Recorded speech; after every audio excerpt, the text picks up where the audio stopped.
Cómo es tu nombre completo? Roberto Carlos Braga. Roberto Carlos Braga, ¿pariente de Sonia Braga? No, Nada que ver. no, solo amigo de Sonia. Yo soy un romántico. Un romántico.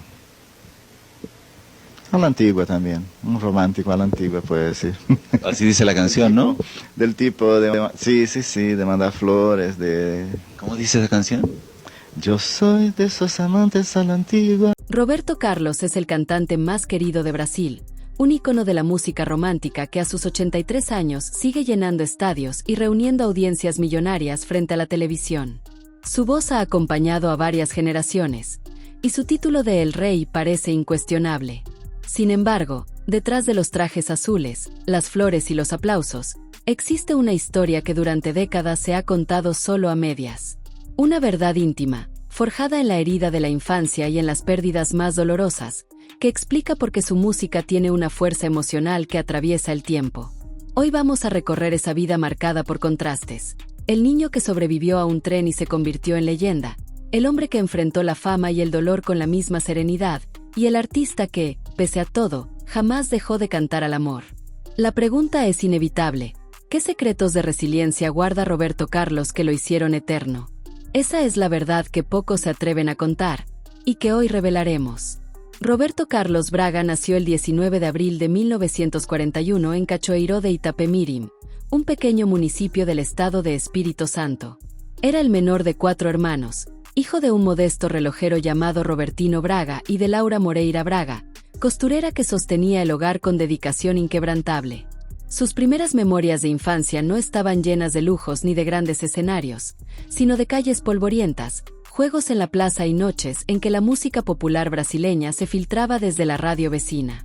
Cachoeiró no era una ciudad que prometiera fama, pero sí le ofreció algo más valioso: un arraigo profundo, un sentido de comunidad, la calidez de una familia unida incluso en tiempos de escasez. En ese ambiente, el niño Roberto escuchaba las canciones que llegaban de Río de Janeiro y Sao Paulo, dejándose seducir por el bolero, la samba y los primeros destellos del rock que empezaba a resonar en los años 50. Desde pequeño sentí que la música era una manera de abrazar al mundo, recordaría años después. Su madre fue la primera en notar que aquel niño tímido tenía una sensibilidad distinta. Laura lo llevaba a la iglesia y allí, mientras el órgano marcaba los cantos litúrgicos, él permanecía inmóvil, con los ojos fijos y una atención absoluta en cada nota. En casa, intentaba imitar los sonidos golpeando la mesa o tarareando melodías inventadas. No pasaría mucho tiempo antes de que recibiera como regalo una guitarra, instrumento que se convertiría en extensión de su propia voz. Aquel hogar sencillo, donde cada moneda contaba, no impedía que sus padres soñaran con un futuro distinto para él. «Hijo, el estudio y la música son tu llave», solía decirle su madre. Y Roberto, con la obediencia de un niño disciplinado, escuchaba esas palabras como si fueran un mandato divino. La música no era todavía un camino profesional, pero sí el refugio donde se gestaba el futuro del hombre que más tarde se convertiría en referente del romanticismo latinoamericano. Cachoeiró de Itapemirim lo marcó con una doble herencia: la humildad de sus orígenes y el amor por la gente sencilla. Por eso, incluso cuando alcanzó el éxito internacional, Roberto nunca dejó de mencionar a su ciudad natal. Para él, ese rincón del Espíritu Santo no era solo un punto en el mapa, sino la raíz emocional de todas sus canciones. La infancia de Roberto Carlos estuvo marcada por un episodio que transformó su destino. Tenía apenas 6 años cuando, durante una fiesta popular en Cachoeiró de Itapemirim, ocurrió el accidente que lo acompañaría toda la vida. Mientras jugaba cerca de la estación del tren, un descuido terminó en tragedia. Fue atropellado por una locomotora y perdió parte de su pierna derecha. El dolor físico fue insoportable, pero el emocional lo superaba todo. La familia, humilde y sin recursos, se volcó para sostenerlo, y fue su madre quien, entre lágrimas, le susurraba cada noche: «Dios te dejó aquí porque todavía tienes una misión». Ese momento, que podría haber condenado a cualquier niño al silencio y al retraimiento, se convirtió en la primera prueba de resiliencia de su vida. Roberto pasó meses hospitalizado, sometido a operaciones y rehabilitación, aprendiendo a caminar con una prótesis rudimentaria. La imagen del pequeño de cabello oscuro, apoyado en muletas, quedó grabada en la memoria colectiva de su ciudad. Pero más allá de la compasión, Ese accidente le dio una fuerza interior que lo acompañaría para siempre. La herida no fue solo física, también fue social. En la escuela, algunos compañeros lo miraban con lástima, otros con curiosidad, y él aprendió a refugiarse en lo único que no lo hacía sentir diferente: la música. Allí, en el rasgueo de una guitarra y en las melodías que inventaba, encontraba la libertad que su cuerpo parecía negarle. Más tarde confesaría: la música fue mi segunda pierna. Con ella pude caminar hacia adelante. Ese contraste, entre la fragilidad de un niño marcado por una tragedia y la fuerza que germinaba dentro de él, moldeó la identidad del futuro artista. La discapacidad no lo detuvo. Al contrario, le enseñó disciplina, humildad y el valor de cada oportunidad. Cuando regresó a la vida cotidiana, Cachoeiro lo recibió con una mezcla de admiración y ternura. A partir de entonces, su historia ya no era la de un niño más del barrio, sino la de alguien que había sobrevivido a lo impensable. Y en esa sobrevivencia nació la semilla de lo que un día sería su leyenda: un hombre capaz de transformar la herida más profunda en la música más luminosa. Superada la etapa más dura del accidente, Roberto Carlos comenzó a entregarse de lleno a la música. Con apenas 9 años ya participaba en programas de radio locales, donde interpretaba boleros y zambas con una voz que sorprendía por su madurez. La gente de Cachoeiro lo escuchaba con orgullo, comentando que aquel muchacho, marcado por la tragedia, parecía tener un destino especial. Sin embargo, los primeros pasos nunca son sencillos. A comienzos de los años 50, Roberto se trasladó a Río de Janeiro para estudiar y buscar oportunidades. La gran ciudad lo deslumbraba, pero también lo enfrentaba con la dureza del rechazo. Presentó sus primeras composiciones en sellos discográficos y emisoras de radio, pero la respuesta era casi siempre la misma: buen chico, buena voz, pero aún le falta algo. Esa frase se repetía una y otra vez, como un eco que amenazaba con apagar su fe. No obstante, en lugar de rendirse, se aferró a su guitarra y continuó componiendo. Escribía canciones inspiradas en los amores adolescentes, en la vida cotidiana y en los sueños de su generación. En esas letras tempranas ya se vislumbraba el estilo directo y emotivo que lo haría célebre. Su madre, desde la distancia, lo alentaba en cada carta: hijo, aunque las puertas se cierren, sigue tocando. Un día abrirán la indicada. Durante esa época conoció a otros jóvenes músicos que, como él, luchaban por hacerse un lugar en la escena brasileña. Entre ellos, un encuentro sería decisivo: Erasmo Carlos, con quien más tarde construiría una hermandad musical indestructible. Juntos comenzaron a experimentar con el rock and roll que llegaba desde Estados Unidos, algo que en Brasil todavía generaba resistencia. El contraste era claro: mientras Roberto soñaba con escenarios, la realidad le ofrecía trabajos modestos y presentaciones pequeñas, donde apenas ganaba lo suficiente para subsistir. Sin embargo, cada rechazo reforzaba su determinación. Nunca dejé de creer en la música, porque era lo único que me daba fuerzas para seguir adelante, recordaría en una entrevista años después. Fue un periodo de incertidumbre, pero también de aprendizaje. La voz del niño que había sobrevivido a un tren se templaba ahora en los trenes nocturnos de la gran ciudad, viajando de estudio en estudio con la esperanza de ser escuchado. Y aunque muchas puertas se cerraban, pronto llegaría la que abriría no solo su camino, sino el de toda una generación. El año 1965 marcó un antes y un después en la vida de Roberto Carlos y en la música brasileña. Hasta entonces, había sido un joven perseverante que acumulaba intentos, pequeños éxitos en radios y más de un rechazo. Pero ese año, junto a Erasmo Carlos y Wanderlea, protagonizó la revolución cultural que se conocería como Jovem Guarda. El programa televisivo, transmitido por la TV Record de Sao Paulo, reunió a miles de adolescentes frente a la pantalla cada domingo. Era un espacio fresco, irreverente para la época, donde los jóvenes podían reconocerse en sus ídolos, escuchar guitarras eléctricas y vestirse como ellos. Roberto, con su estilo tímido pero carismático, se convirtió en el rostro principal del movimiento. Su voz romántica, unida al ritmo contagioso del rock, encendió un entusiasmo inédito en Brasil. El impacto fue inmediato. Las calles se llenaron de jóvenes con peinados modernos, pantalones ajustados y guitarras en mano. Las canciones de Roberto, como Quero que va tudo pro inferno o He prohibido fumar, se convirtieron en himnos de una generación que buscaba libertad y autenticidad. En apenas un año, las ventas de sus discos se contaban en millones, y el fenómeno se extendió más allá de las fronteras brasileñas. Ese mismo año, su figura empezó a dividir opiniones. Para los jóvenes, era un símbolo de rebeldía y frescura. Para sectores más conservadores, representaba un peligro, un exceso que desafiaba la moral establecida. Este contraste, lejos de debilitarlo, lo consolidó. Roberto entendió que un artista verdadero debía incomodar tanto como encantar. La joven guarda también le permitió estrechar lazos con Erasmo Carlos, quien se convirtió en su compañero inseparable de composiciones, y con Wanderlea, la voz femenina que equilibraba el trío. Entre ellos se gestó una química creativa que daría forma a algunas de las canciones más icónicas de la música popular brasileña. Las cifras no dejaban dudas. En 1966, Roberto ya era el cantante más popular del país. El programa alcanzaba audiencias millonarias cada semana, y el término "Iê Iê Iê", adaptación brasileña del "Yeah Yeah Yeah" de The Beatles, entró en el vocabulario nacional. Brasil no solo tenía un nuevo movimiento musical, sino también a su primer gran ídolo juvenil de masas. Sin embargo, mientras afuera todo era euforia, dentro de Roberto había también dudas. ¿Sería solo una moda pasajera o lograría trascender con el tiempo?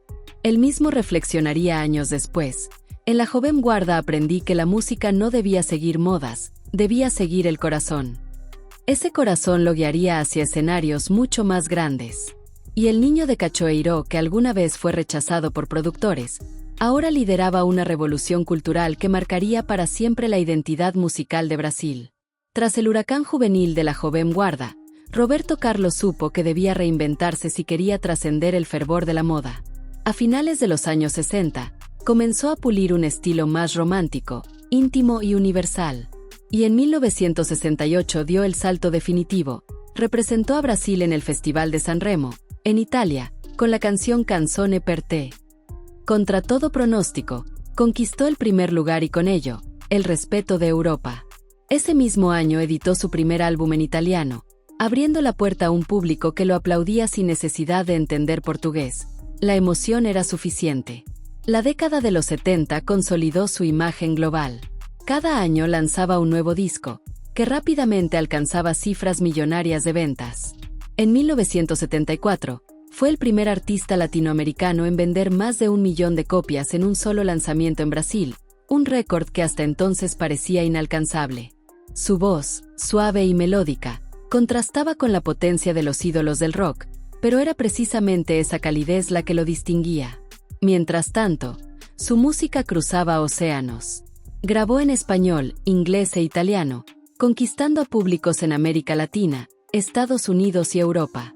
Canciones como Detalles, Jesucristo o Amigo se convirtieron en himnos que resonaban tanto en estadios como en reuniones familiares. Cada letra, sencilla y directa, se transformaba en espejo de las emociones más universales. Los premios acompañaron ese ascenso. A lo largo de su carrera, Roberto Carlos acumuló 4 premios Grammy Latinos, incluido el Grammy Latino a la Excelencia Musical en 2004, un reconocimiento a su trayectoria intachable. Pero más allá de las estatuillas, lo que confirmaba su consagración eran las multitudes. Giras con entradas agotadas en América, Europa y Asia, con públicos que superaban las 100.000 personas en un solo concierto. No todo fue aplauso. En esos años también enfrentó críticas por su viraje del rock juvenil hacia la balada romántica. Algunos lo acusaban de ablandarse, de haber abandonado la rebeldía de la joven guarda. Sin embargo, el tiempo demostraría lo contrario. Su capacidad de adaptarse, de reinventarse sin perder autenticidad, era lo que aseguraba su permanencia. Las modas pasan. El amor no, solía responder con serenidad. El contraste era nítido. Mientras algunos compañeros de generación quedaban en el olvido, Roberto se transformaba en un artista internacional, respetado incluso por figuras como Julio Iglesias, con quien compartiría escenario años después. El niño de Cachoeiro se había convertido, oficialmente, en el rey de la música romántica latinoamericana, y su reino no tenía fronteras. Si en los escenarios Roberto Carlos parecía invencible, en su vida personal debió enfrentar momentos de amor profundo y pérdidas devastadoras. Su corazón no solo latió al ritmo de sus canciones, también se quebró en más de una ocasión. En los años 70 vivió romances que la prensa seguía con insistencia, pero su vida amorosa alcanzó una plenitud inesperada en los años 90, cuando conoció a María Rita Simoes Braga, una mujer que rápidamente se convirtió en el gran amor de su vida.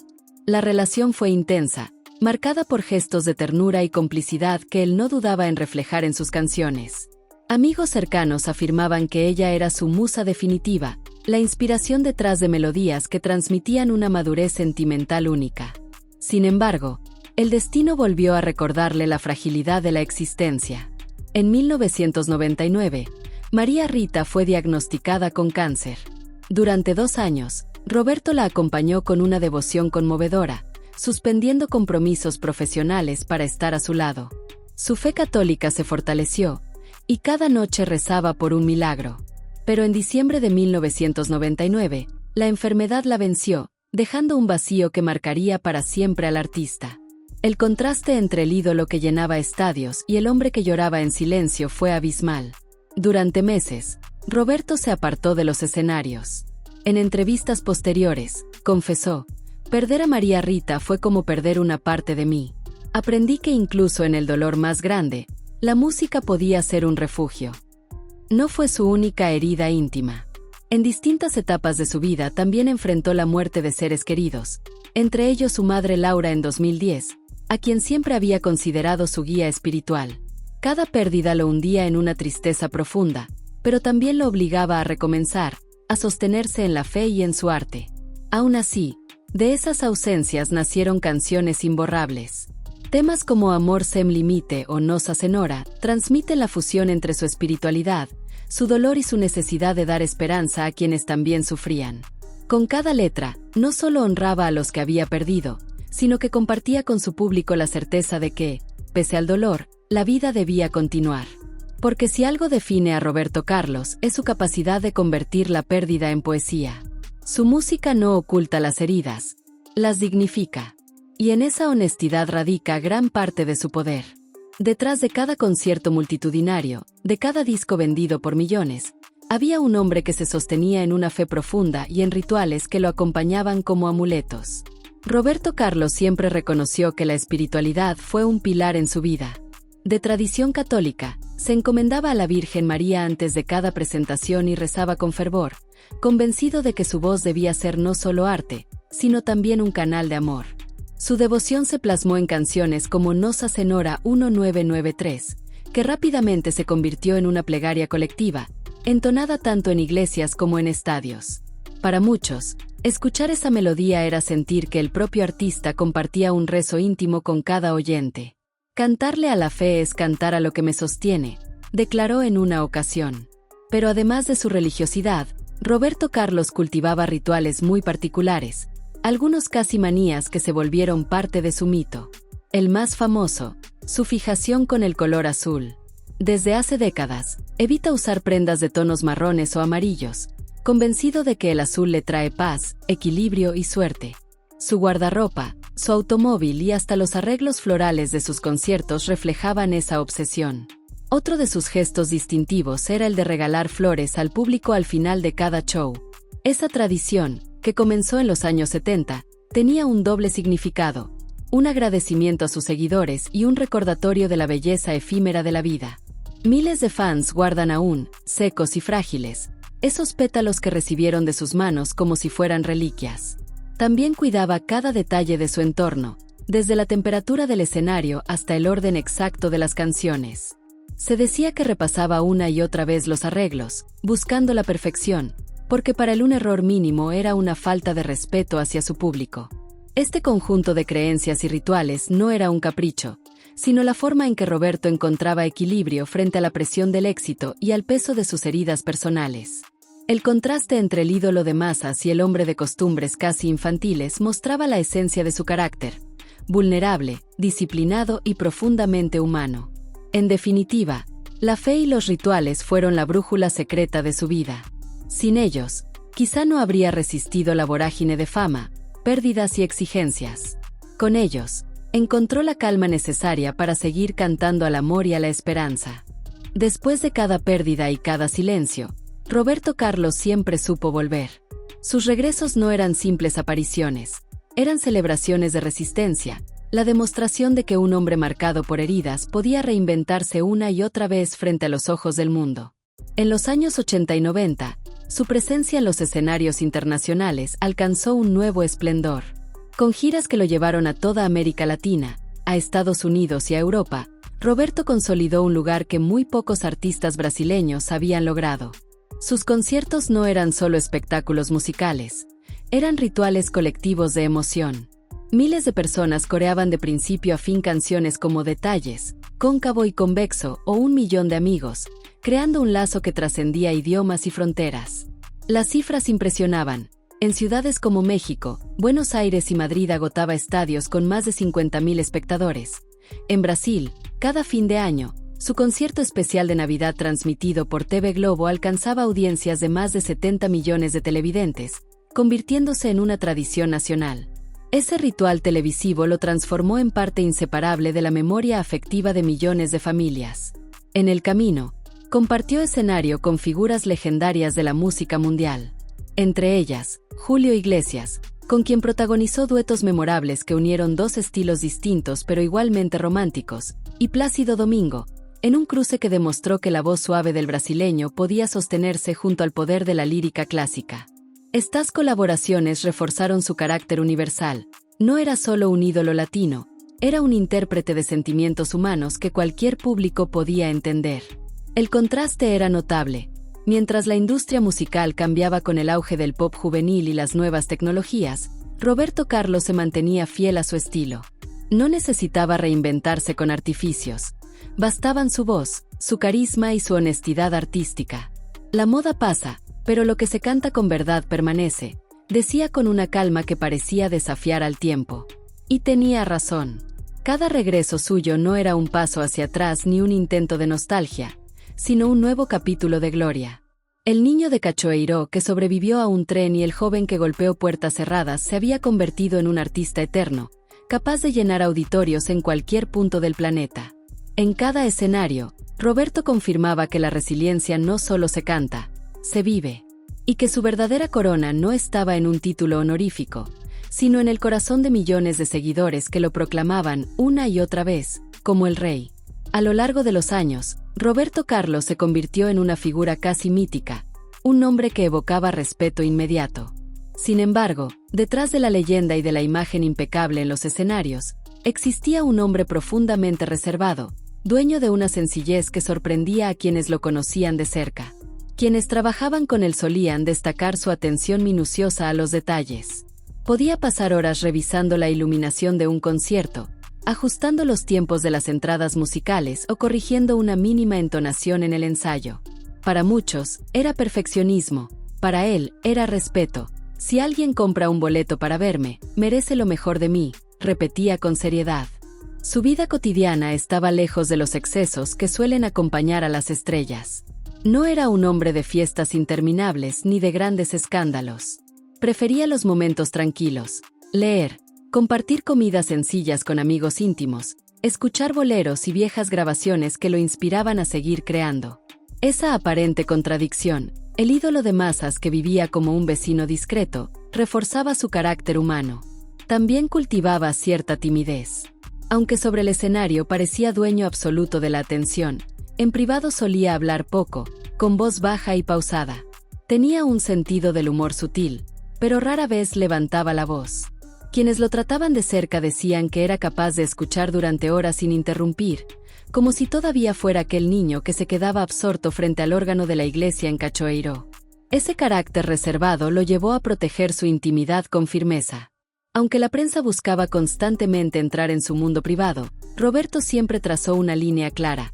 Lo público eran sus canciones y sus conciertos, lo privado, sus amores, sus pérdidas y su fe.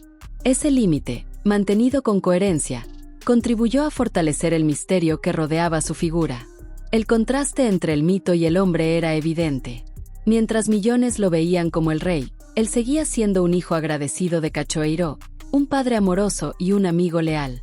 No necesitaba recordarle al mundo su grandeza, le bastaba con cantar. Así, el hombre detrás del mito se revelaba como alguien profundamente humano, disciplinado, tímido, creyente y, sobre todo, consciente de que su mayor poder estaba en la sencillez. Hoy, con 83 años, Roberto Carlos sigue siendo un faro de la música romántica. A pesar de las décadas transcurridas desde su debut, conserva una energía que conmueve. Sus giras continúan atrayendo a multitudes en Brasil, México, Argentina, España y Estados Unidos, confirmando que su voz no pertenece a una época, sino a todas. Cada diciembre, su especial de Navidad en TV Globo sigue siendo un clásico. Millones de familias lo esperan frente al televisor como si fuera parte de un ritual sagrado, una cita que ya suma más de 4 décadas de tradición. Ese evento, más allá de la música, es símbolo de continuidad y de unión.